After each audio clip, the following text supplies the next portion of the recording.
टुंग टुंग पूरे गांव में तांडव मचा रहा था। अपना सर नहीं होने की वजह से लोगों का सर धड़ से अलग कर रहा था। हर तरफ खून, चीखें और टुंग टुंग की भयानक हंसी गूंज रही थी। टुंग टुंग टुंग टुंग साहुर। राइस्टार कांपते हुए गांव के बीच पहुंचा। उसकी आंखों में डर कम और गुस्सा ज्यादा था। ये सब मेरी गलती है। अगर मैंने पेंसिल से खेला ना होता तो आज ये कहर नहीं टूटता, उसने खुद से कहा। लेकिन तभी आकाश में चमकती बिजली के साथ चुड़ैल उतर आई। उसका चेहरा आग जैसा लाल और आंखें खून की तरह जल रही थी। वह चिल्लाई, वापस कर मेरी पेंसिल वरना तेरी जान लेकर रहूंगी। राइस्टार बोला, तेरी पेंसिल से पूरे गांव का कत्ल हुआ है, मैं इसे वापस नहीं दूंगा। इतना सुनते ही चुड़ैल गरज उठी और अपने झाड़ू से काला तूफान बुलाने लगी। दूसरी ओर टुंग टुंग भी कुल्हाड़ी घसीटते हुए वहां पहुंच गया। अब मैदान में 3 ताकतें थीं, राइस्टार, टुंग टुंग, चुड़ैल। टुंग टुंग ने सबसे पहले चुड़ैल पर हमला बोला, क्योंकि उसे लगता था वही उसका सर छुपाकर बैठी है। चुड़ैल भी कुछ कम नहीं थी, वह भी उससे फाइटिंग करने लगी।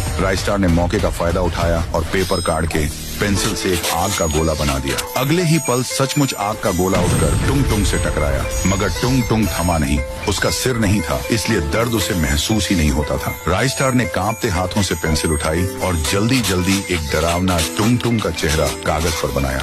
जैसे ही उसने आखिरी लाइन खींची, अब टुंग टुंग पूरा इंसान बन चुका था, मगर इस बार उसके शरीर में जान आ चुकी थी, और जान का मतलब दर्द भी था। राइस्टार ने सोचा यही वक्त है इसे खत्म करने का। राइस्टार ने कांपते हाथों से खंजर का चित्र बनाया। सचमुच लोहे का चमकता खंजर उसके हाथ में आ गया। उसने पूरी ताकत से खंजर टुंग टुंग के दिल में घोंप दिया। टुंग टुंग चीखा, टुंग टुंग साहुर। अब बची सिर्फ चुड़ैल। उसकी आंखों में जलन थी। वह चिल्लाई, मूर्ख, तूने मेरी पेंसिल का अपमान किया है। अब तेरी आत्मा को भी मैं इसी पेंसिल में कैद करूंगी। राइस्टार के पास एक ही रास्ता था, या तो चुड़ैल को मार डाले या पेंसिल को ही नष्ट कर दे। उसने आखिरी बार कागज पर एक जलती हुई आग की लपटें बनाई और पेंसिल को उसी में फेंक दिया। अगले ही पल पेंसिल से तेज चीख निकली। चुड़ैल चीखती रही, नहीं, ये मेरी जान है, मेरी ताकत है। लपटों ने पेंसिल को निगल लिया। चुड़ैल वहीं जमीन पर गिर पड़ी और राख बन गई। गांव में सन्नाटा छा गया। अब न चुड़ैल थी न टुंग टुंग, लेकिन राइस्टार जान चुका था कि पेंसिल जैसी ताकत इंसान के पास कभी नहीं होनी चाहिए।